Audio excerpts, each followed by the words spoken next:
Do you feel like a lowly worm? Quiet down, far-flung ocean islands. Listen. Sit down and rest, everyone. Recover your strength. Gather around me. Say what's on your heart. Together let's decide what's right. Who got things rolling here, got this champion from the east on the move? Who recruited him for this job, then rounded up and corralled the nation so he could run roughshod over kings? He's off and running, pulverizing nations into dust, leaving only stubble and chaff in his wake. He chases them and comes through unscathed, his feet scarcely touching the path. Who did this? Who made it happen? Who always gets things started?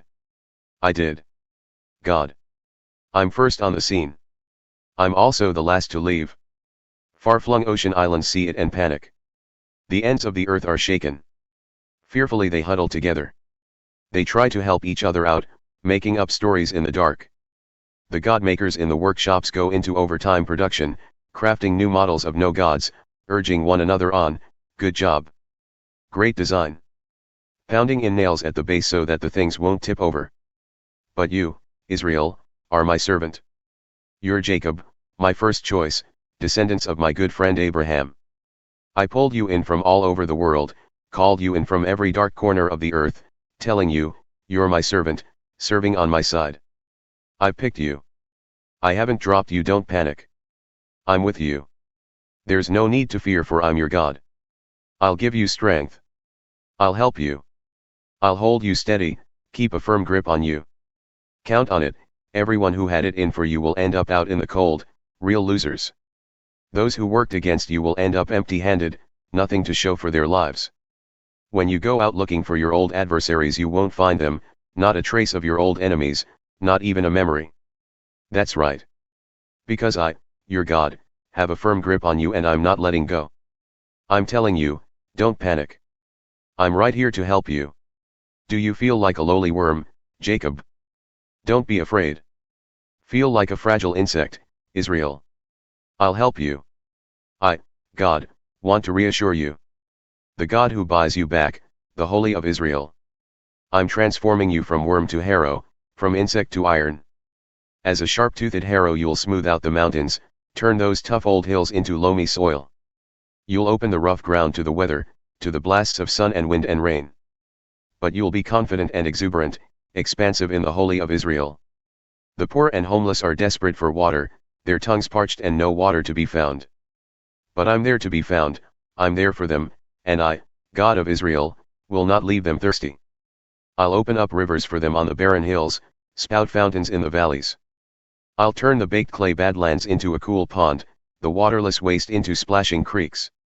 I'll plant the red cedar in that treeless wasteland, also acacia, myrtle, and olive. I'll place the cypress in the desert, with plenty of oaks and pines. Everyone will see this.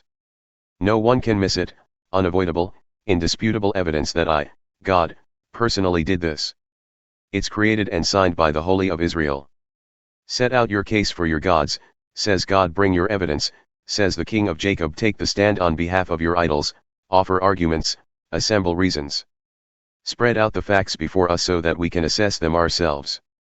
Ask them, if you are gods, explain what the past means, or, failing that, tell us what will happen in the future. Can't do that? How about doing something, anything? Good or bad, whatever. Can you hurt us or help us? Do we need to be afraid? They say nothing, because they are nothing, sham gods, no gods, fool-making gods. I, God, started someone out from the north and he's come. He was called out of the east by name. He'll stomp the rulers into the mud the way a potter works the clay. Let me ask you, did anyone guess that this might happen? Did anyone tell us earlier so we might confirm it with yes, he's right? No one mentioned it, no one announced it, no one heard a peep out of you. But I told Zion all about this beforehand. I gave Jerusalem a preacher of good news. But around here there's no one who knows what's going on. I ask, but no one can tell me the score. Nothing here. It's all smoke and hot air, sham gods, hollow gods, no gods. God's servant will set everything right. Take a good look at my servant. I'm backing him to the hilt. He's the one I chose, and I couldn't be more pleased with him. I bathed him with my spirit, my life. He'll set everything right among the nations. He won't call attention to what he does with loud speeches or gaudy parades. He won't brush aside the bruised and the hurt, and he won't disregard the small and insignificant, but he'll steadily and firmly set things right. He won't tire out and quit. He won't be stopped until he's finished his work, to set things right on earth. Far-flung ocean islands wait expectantly for his teaching. The God who makes us alive with his own life. God's message, the God who created the cosmos, stretched out the skies, laid out the earth and all that grows from it, who breathes life into earth's people, makes them alive with his own life. I am God. I have called you to live right and well. I have taken responsibility for you, kept you safe.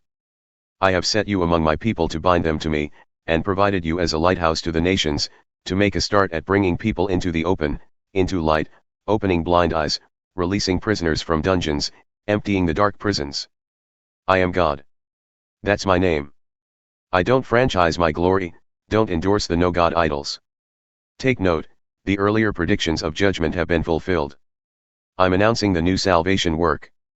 Before it bursts on the scene, I'm telling you all about it. Sing to God a brand new song, sing his praises all over the world.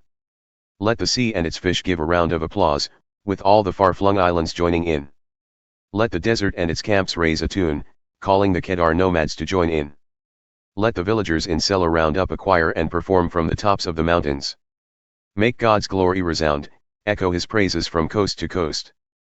God steps out like he means business. You can see he's primed for action.